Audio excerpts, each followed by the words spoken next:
साथियों नमस्कार, मैं हूं नीरज पटेल और आप देख रहे हैं नेशन जनमत। इस समय योगी राज में टी सीरीज फैक्टर बेहद प्रभावी है। टी सीरीज का मतलब ठाकुर फैक्टर। सत्ता के गलियारों से लेकर ब्यूरोक्रेसी तक टी सीरीज ऐसा अवैध सुरक्षा कवच बन चुका है कि इस सुरक्षा के तहत आप कुछ भी बोल सकते हैं, कुछ भी कर सकते हैं, किसी की हैसियत नहीं कि आपका बाल बाका भी कर ले। ये आरोप नेशन जनमत के नहीं बल्कि विपक्ष के हैं और विपक्ष भी ये आरोप यूं ही नहीं लगा रहा है। एक से बढ़कर एक नए नए मामले सामने आते रहते हैं। हालिया मामला सरधना से बीजेपी के वर्तमान नहीं पूर्व विधायक संगीत सोम का आया है। एक ऑडियो वायरल होता है जिसमें वो एआर कोऑपरेटिव को बुरी तरीके से धमकाते हुए जूते से पिटवाने की, ऑफिस से खिंचवा लेने की धमकी देते सुने जा सकते हैं। आप कहना कैसे, मुझे क्या पता सर सकौती में क्या हो रहा है। सर मैं जो कहना चाह रहा हूँ सुन लीजिए। क्या कहना चाह रहे हैं, बोलिए सर। अगर जरा सी गड़बड़ हुई तो दिमाग ठीक कर दूंगा। सर मेरी क्या गड़बड़ होगी वहाँ पे? मैं इलेक्शन करा रहा हूँ कि सर वहाँ पर? सर नहीं, ऑफिस से उठा कर लाऊंगा तो मैं वहीं जहाँ इलेक्शन हो रहा है। फिर दिमाग खराब है तुम्हारे मिस्टर एआर, ये ध्यान रखना मुझे तीसरी आंख ना खोलनी पड़े बस।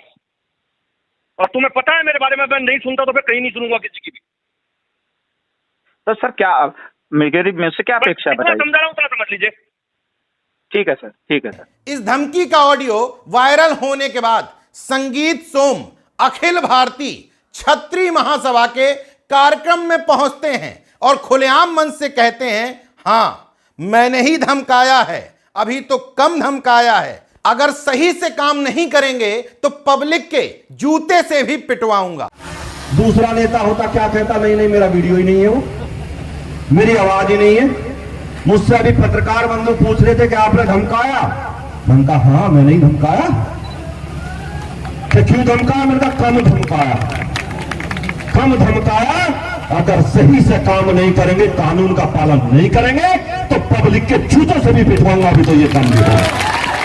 मैं प्रातः स्मरणीय योगी आदित्यनाथ जी से पूछना चाहता हूं कि आखिर माफियागिरी, गुंडई, बदमाशी और क्या होती है। खुलेआम आपका एक पूर्व विधायक एआर कोऑपरेटिव को गन्ना समिति के चुनाव को लेकर के धमका रहा है। जब ऑडियो वायरल होता है तो माफी मांगने की बजाय खुलेआम कहता है और नेता होंगे जो कहते थे मेरा ऑडियो नहीं है, लेकिन हाँ मेरा ही ऑडियो है। ये घमंड, ये रसूख आता कहां से है? इसी टी सीरीज फैक्टर के तहत नेशन जनमत बार बार एक बात कहता है कि पिछड़े दलित समाज के नेता जो बीजेपी में हैं वो ये समझने की गलती ना करें कि वो सत्ता में हैं। वो सरकार में हो सकते हैं, विधायक हो सकते हैं, सांसद और मंत्री भी हो सकते हैं, लेकिन सत्ता में होने का रसूख संगीत सोम जैसे ठाकुर नेताओं को ही प्राप्त है।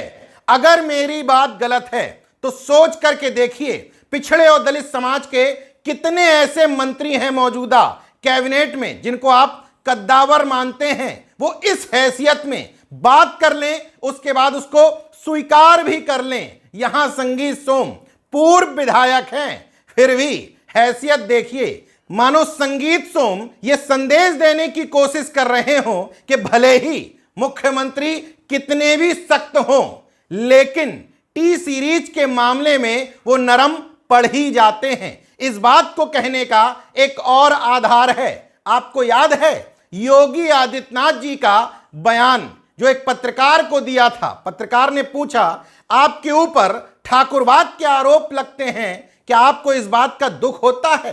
योगी जी ने क्या कहा था, सुन लीजिए। आपसे ये कहा जाता है कि आप खाली राजपूतों की पॉलिटिक्स करते हैं, तो आपको क्या दुख होता है? नहीं, कोई दुख नहीं होता। क्षत्रिय जाति में पैदा होना कोई अपराध थोड़ा है।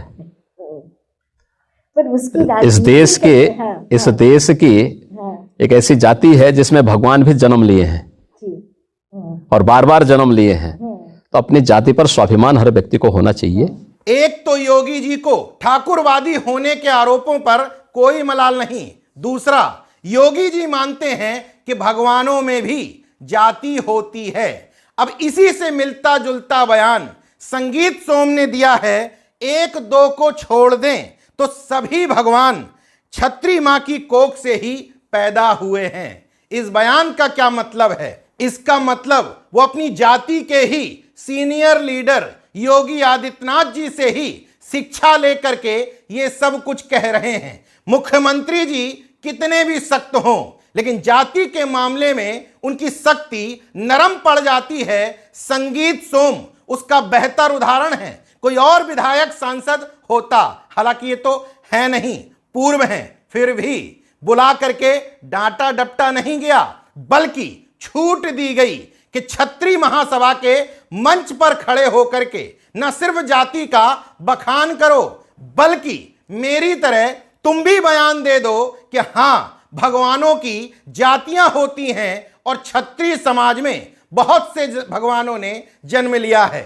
नेशन जनमत इसीलिए कहता है कि हिंदुत्व की मांग के पीछे असली मकसद जाति वर्चस्व की पुनर्स्थापना करना है। संगीत सोम हिंदूवादी नेता माने जाते थे, उसी तरह के बयान दिया करते थे, मगर जहां जाति की बात आती है वहां हिंदुत्व खूंटी पर टांग दिया जाता है। वैसे हिंदू हिंदू भाई भाई की बात की जाती है, लेकिन यहां भगवानों को ही जाति में बांट दिया जा रहा है। अगर पिछड़े दलित समाज का कोई नेता इस तरह का बयान दे दे तो उस पर बड़ी बड़ी डिबेट करा करके हमेशा के लिए उस पर जातिवाद का टैग लगा देंगे। मगर योगी आदित्यनाथ जी और उनके पूर्व विधायक संगीत सोम खुद भगवानों को जाति में बांट रहे हैं। इसके बावजूद ये दलाल मीडिया कहता है कि योगी जी तो संत हैं, महंत हैं, भला उनकी कोई जाति कैसे हो सकती है। बहरहाल संगीत सोम की घटना सर्वश्रेष्ठ उदाहरण है कि किस तरीके से योगी राज में राजनीति और ब्यूरोक्रेसी में किस हद तक टी सीरीज फैक्टर हावी है। यकीन ना हो तो मोदी सरकार के पूर्व मंत्री संजीव बालियान से पूछ लीजिएगा कि उनको चुनाव हराने में यह टी सीरीज फैक्टर कितना प्रभावी रहा।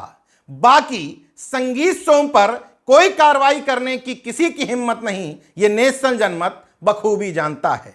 देखते रहिए नेशन जनमत, जागरूक और सजग बने रहिए। जय विज्ञान, जय संविधान, जय लोकतंत्र। धन्यवाद।